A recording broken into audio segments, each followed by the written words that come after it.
Nigerian, 2.5 or 3 pounds. Meat inside the canner. There's 2 peppers. A side dish. Hello and welcome back to Sage and Stone Homestead. My name is Heather. This time of year is known as meat season on our farm. We have 2 seasons. It's vegetable season, which is, you know, the growing season where we have our great big gardens and bring in a lot of produce. This time of year, the garden is growing, but it's not producing as much, and so we focus a lot of our attention on our proteins. So this past weekend, we had a processing day here. We taught a few people how to process rabbits, chickens, and goat, and I need to put this meat away. This is not all of the meat that we processed. It's just the meat that I'm going to be putting away today. I've got 1 Nigerian dwarf goat here, 3 rabbits, and 2 guinea hens. I've had quite a few people ask me how much meat we can get off of 1 goat.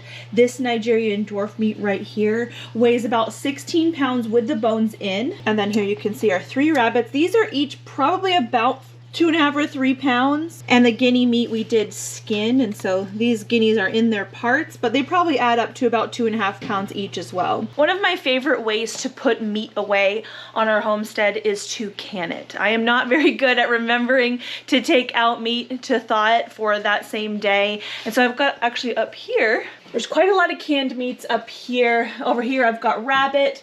This looks like ham right there. And then I've also canned turkey. We have canned guinea in the past. And we use our canned meats just like you would use any kind of shredded cooked meat. It's lovely, and I'm really excited to use this today. This will be the first time that I use my electric pressure canner that I just bought. So this here is the Nesco electric pressure canner. It looks a lot like my electric pressure cooker that I have. I purchased this because I can't fit quart jars inside the pressure canner that I currently have, and I wanted to be able to do that. So I can fit 4 quarts or 5 pints, and I can't remember how many half pints in this pressure canner. I'd like to put all of this into 4 quarts. It may not fit. We're just gonna have to see. I'm not gonna be putting away all of the goat meat today. I'm actually gonna be cooking up some of it for dinner, so I thought I would take this as well as an opportunity to show you how to cook goat meat. It's very simple and very delicious. It tastes a lot like pulled pork, honestly. So each of these legs here weighs about 2.5 pounds. That's the bare minimum that I like to cook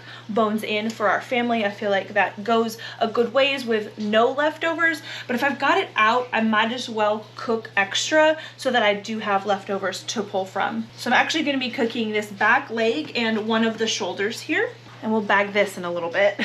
I have this pan right here. This is just a stoneware pan that I recently cooked sausage on. I'm not going to clean it in order to cook on it again. This is fine. Good seasoning. There's quite a few recipes online with how to cook or roast your goat leg, and I've cooked it a few different ways before. I'm gonna go very simple on my seasonings. Goat meat is very flavorful, and it doesn't require a whole lot of seasoning. We did our best to rinse off the meat on processing day, but inevitably some little hairs stick around. I could run this under water, but what that's gonna do is there's like a film, I don't really know what it's called. It might be the fascia of the goat that gets kind of slimy once you run it underwater. Right now the meat is a little bit tacky, which is gonna be great for holding the spices on, but I don't really want it to be slimy.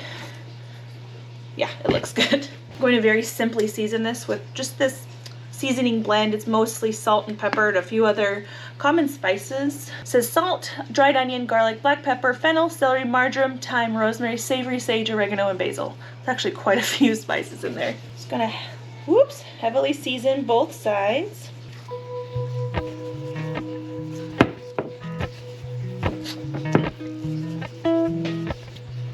I have the oven preheating to 400 degrees. We're not going to leave it at that temperature, so don't worry.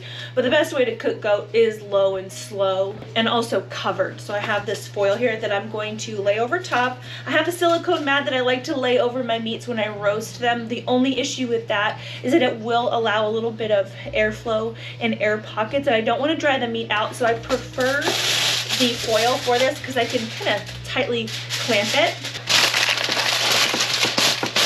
Like that. See how nicely that sits on this pan?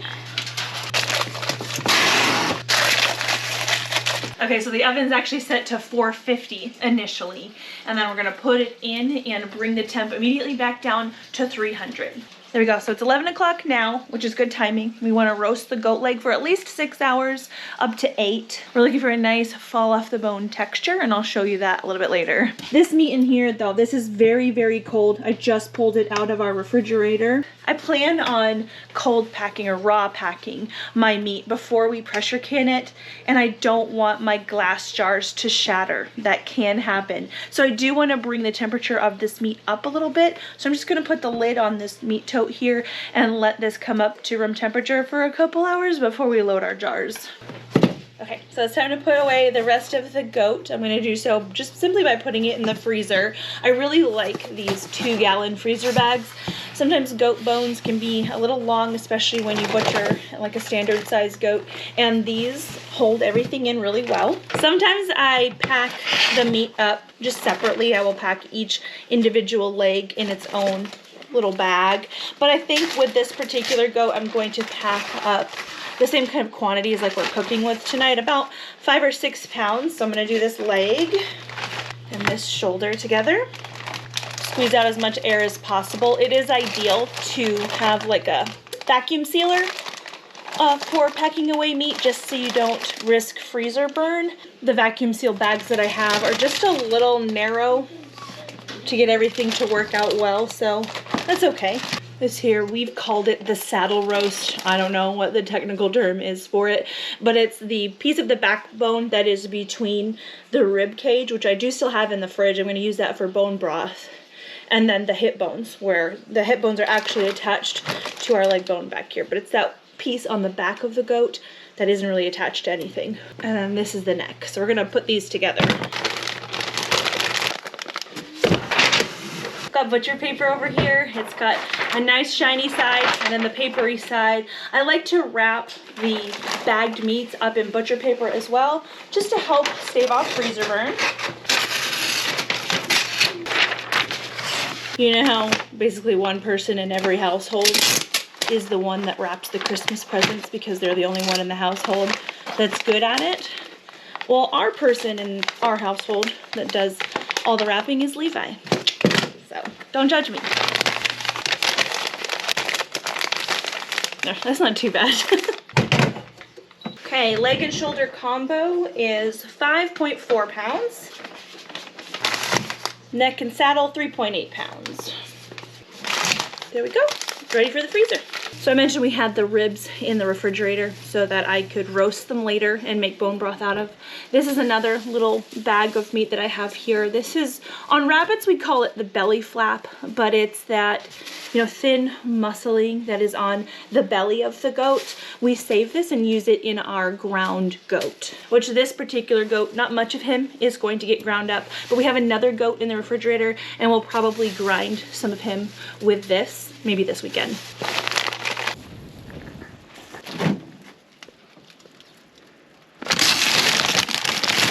Don't fall, don't fall, stay.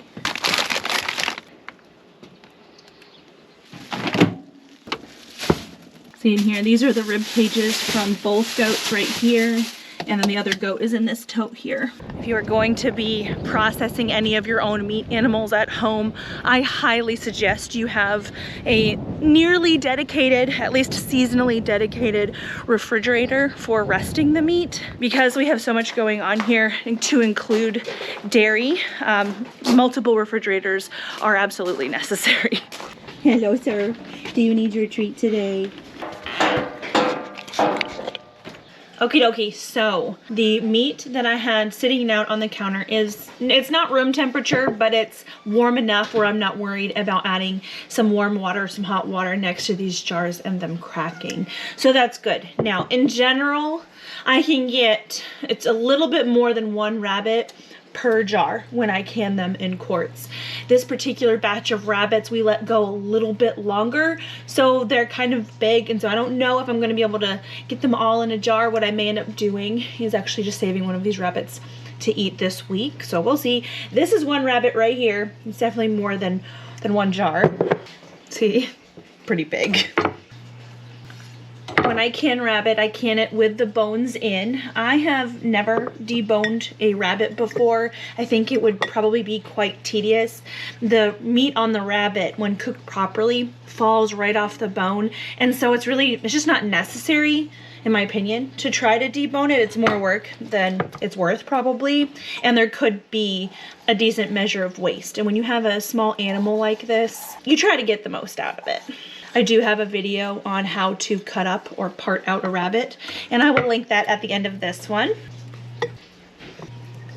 I'm also gonna can up the guinea meat with the bones in. Put it down in the jar. So sometimes the bones can be a little bit long, and it is okay to nip off the end of the bone there, but I don't think I'm gonna have to.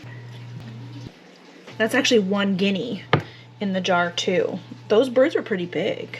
All right, we've got our jars all raw packed and ready to go. I like to put a teaspoon of salt in each jar, and I'm not going to be adding any liquid to the jars. So as the rabbit cooks, inevitably, as you know, the pressure and the time and the heat inside the canner cooks it down, it is going to release its own juices. It's like the best bone broth of your life, and so I'm just going to let that happen. Right now I'm just cleaning off the rims of the jar to make sure that there's nothing there that's going to prevent a seal. So in the bottom of the canner, I have this canning rack. This is very important because if the jars are touching the bottom of the rack, they're going to be like essentially right on the heating element, and that's pretty much a surefire way to crack them. So the directions that came with the canner tell me to load the jars first and then pour 8 cups of hot water into the canner. Twist to lock it. So I'm canning at an elevation where I would use 10 pounds of pressure on the regular pressure canner. My pressure canner is right there. I have my Presto stovetop, and I do love it, but I'm very intrigued by this electric canner. Anyways, if I was canning at an elevation where I needed the 15-pound weight, the canner does come with one. It's green, it's pretty. The one for 10 pounds of pressure is already loaded on there, so I don't need to switch it out. So we're gonna follow the directions. Place your filled jars into the canning rack in the inner pot. Add 8 cups of hot water. Close and lock the lid. Done. Select the high button from the control panel. Press the time button to set the canning recipe required process time. Okay, we need 90 minutes. Do we hold it down? Time up. Oh, there's 2 time buttons. Woo, it's loud. I wish there was a volume. Set the pressure limiting valve to exhaust. So up here, there's that valve we talked about. The one for my elevation is black, and so I need to set it to exhaust. There's a little notch right here. That's one of the things that this canner differs from my other electric canner, is that one doesn't have like a venting feature, and this one does. So that's good. So we've got that, and now press start to begin the canning process. Did the time go away? It did.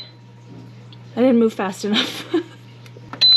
Okay, you gotta move fast enough. The digital dial will begin to rotate, and this will continue until the correct internal temperature is reached, which can take up to 30 minutes. Oh, okay. Steam will begin venting through the pressure limiting valve. This is normal. Once the pressure canner reaches the correct internal temperature, the canner will beep once, and the control panel LED display will read E10. And it'll count down from 10 minutes, which is normal for canning. You will normally exhaust a stovetop canner like that for 10 minutes before you start building up to the 10 pounds of pressure, and it counts it down for you. I guess we'll come back when it's there. Okay, so the canner says E10 now. That took nowhere near 30 minutes to get to that point. So this is gonna vent for 10 minutes, and once it says E0, that's when I can close that vent up there. And then we've got pressure.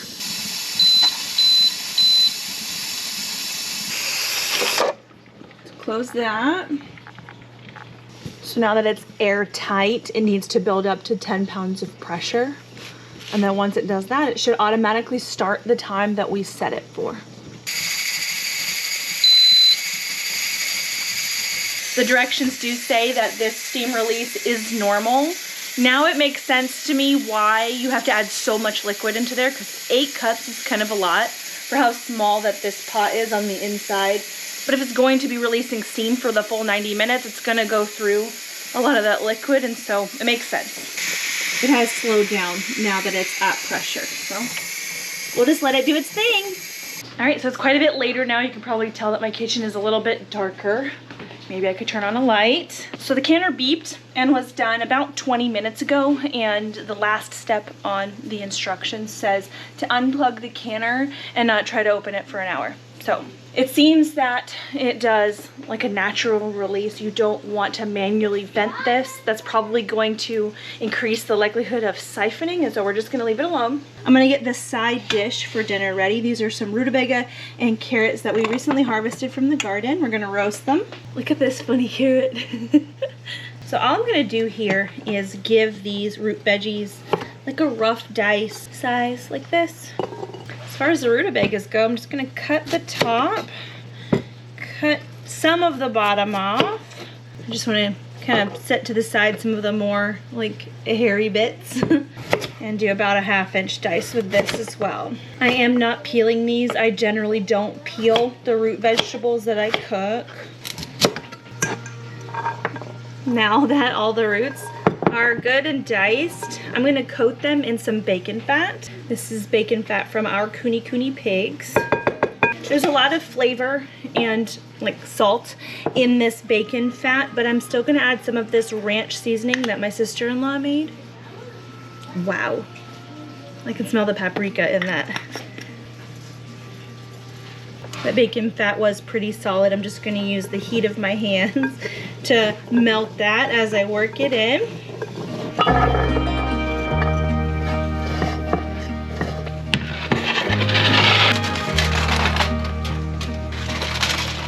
Alright, so here's our roasted goat leg. Really, you need to let it rest, but I want to show you how you know that it's done. You can see here that the meat has kind of shrunk away from the bone. That is a good indicator that this is done, plus the fact that it's been roasting for 6 hours. And it falls off the bone very, very nicely. See that? So I am gonna cover this with foil, the same foil again, and just let this sit here.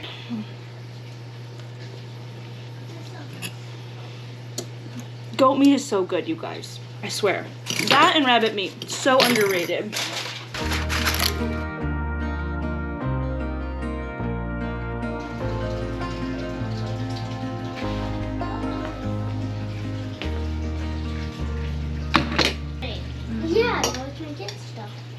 So now that we actually have it in front of us, what does goat meat taste like?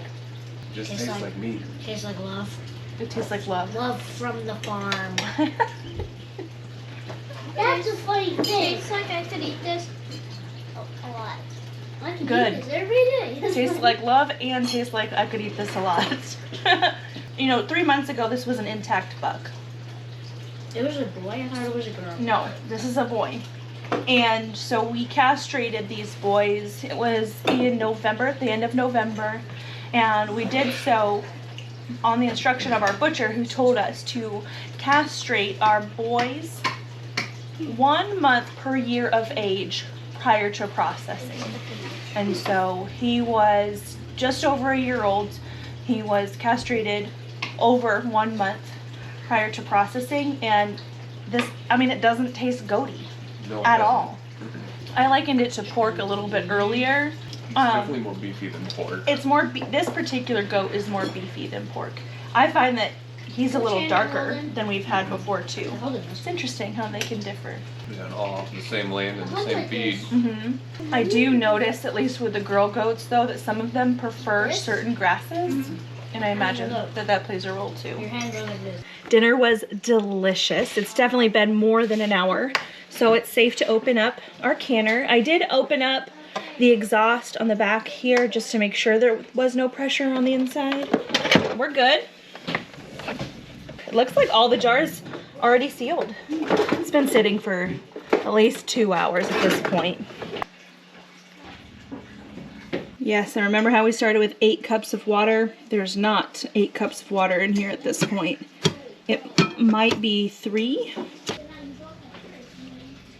I really like the electric pressure canners for a few reasons. One of the reasons is it takes far less babysitting than your standard canner. With my stovetop canner, I've got to be near it pretty much all the time to make sure that the pressure is still where it needs to be.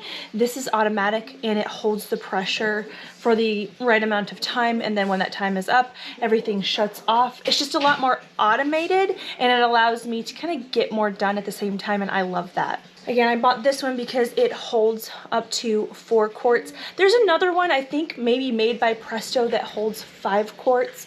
The reason that I went with the Nesco canner, electric canner, as opposed to that Presto canner is I believe that this is the only one that's been tested by the USDA.